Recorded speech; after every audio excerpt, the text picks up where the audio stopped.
well, when people asked you, why did you say that you met her?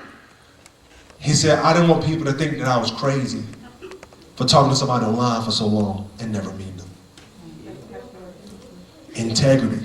Integrity says that you will show who you are when nobody else is looking. It is a testing process. Gideon had to go through the testing process, but instead of him going through the testing process, he decides to test God. How often will we allow our lives and the mess in our lives to be covered up by us trying to push it off on somebody else to test them first, to see who's going to give in? When Gabriella asked me or told me, Daddy, push it out, she's trying to see if I'm going to give in. And finally, I had to say, this is the line, we're not crossing it. I said, I'm not one of your little friends, Gabriella. And I said, I tell you what, since you want me to hold my arm out, I don't want to hold my arm out, I'm going to close the book. And I said, once I close the book, you can do what you want with it. Of course, she said, oh, Daddy, please.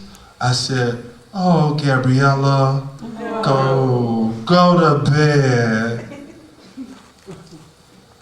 Sometimes in our lives, we have to make hard decisions. Gideon had to make a hard decision if he was going to follow God or not. One of the things that he had to find out was, is this truly God in my life? Some of you are questioning, is God real? Just like the video before this one. The guy questioned, is God real? If you're real, why you still let violence happen in my life?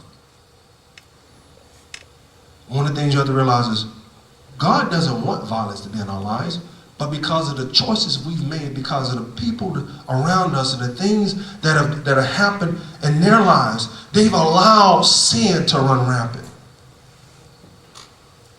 Gideon had to face the Midianites. Midianites, when you think of the Midianites, think of a football game. Let me help you out with the Midianites. Think of a football game.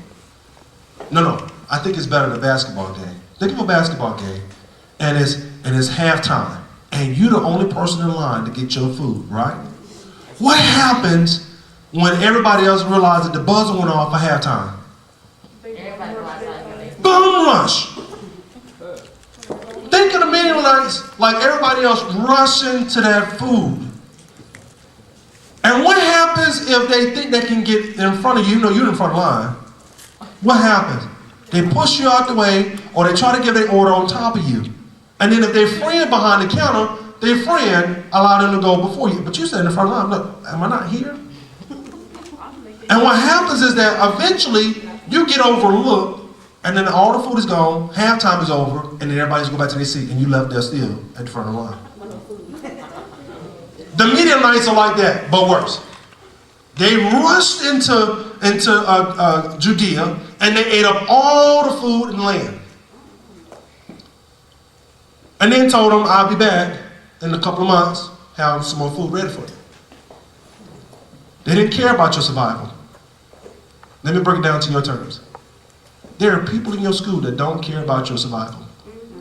They don't care about you going to the next grade. They don't care about you even doing well in the class that you're in now. And they will do anything to get your attention away from what you're supposed to do. Watch the test. Sometimes you're going to be pressured to do what's not right just so you can fit in. Sometimes you give in. And when you give in, your integrity has been lost because you failed the test. You got to make a decision today that no matter what type of test comes your way, that you will stand the test. There's a book I read in school. It's called No Excuses. If you're going into the military and you want to be special ops, if you want to be Green Beret, if you want to be Navy SEAL, if you want to be a Ranger, there's a book that they make you read. It's called No Excuses. And when they wait until you're up at night They've kept you up for 36 hours, and then they make you read this book. But the book, No Excuses, says this. It says, stop blaming others for the failures that happen in your life. It says, even though you didn't have control of the car that hit yours, stop blaming the other person. Even though you didn't have control of your parents losing the house, stop blaming others. Even though you didn't have any control of the gang that came up and beat you up, stop blaming others. It says this, it's not what happens to you that matters, but how you respond.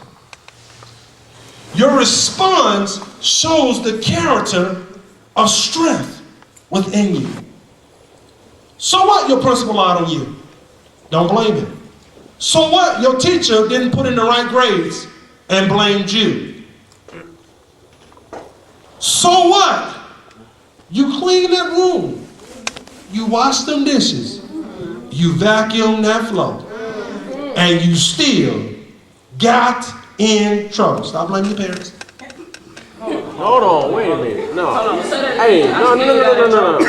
You still got in trouble. I don't know about that one. I don't know about that one. You know, you can wash the dishes in the house. You can cook. You can wash the car. You can clean the bathroom. And wash the clothes, fold them, put them up, and you still get in trouble. You know how you still get in trouble? Because when you did it was not the timing that they told you to do it. I told you to do that on Wednesday. You're doing it on Saturday. Okay. I asked you to wash my car last Sunday before I went to work on Monday for that interview, but you decided to wash it on Thursday. You washed the clothes when you wanted to, when you ran out, but I ran out a week ago. Hold up.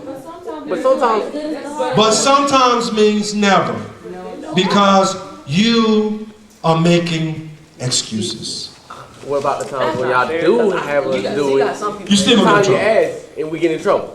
Good. No excuses. I can't do my chores until the weekend. Oh, you got your mind. Let me have you back. Follow me. Follow me. Here's the thing. It's not about what somebody else do to you that matters. It's what you allow to be done through you that matters. What I mean is this. Whatever comes out of you shows the integrity of your heart. Your character doesn't come out until you respond. If somebody slap you, we fight. well, We fight. We out. well, Don't even use that scenario. Don't. well, Drop your books. We already know what the worst case scenario it is.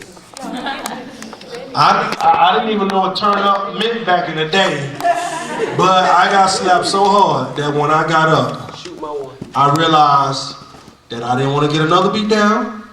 I had to let it go. Oh, never mind. My mom slapped me so hard I ain't seen nothing but stars. And by the time I got up with my Sunday best on, I realized that I couldn't hit my mom. I thought about it before I knew who it was. I thought about getting up swinging. I ain't even see it coming. I hit one person. After I hit one person, literally, I slapped the person with this hand, and by the time it left the cheek, I didn't even see myself fall. I just felt the impact. And I kept wondering, I know she couldn't hit me back that fast. Hopped up and looked up with my head going back and realized my mom was standing on me and said, don't you ever hit another girl in your life. And her famous words to me were, before you ever saw it on Bill Cosby, I'll kill you. I brought you here. Oh, y'all know my mama. I failed that test. But I made a commitment after that test.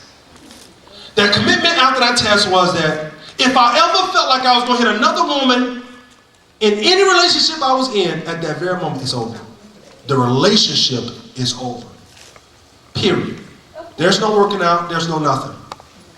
Because if I ever allow that much rage to get up in me, I mean, I've already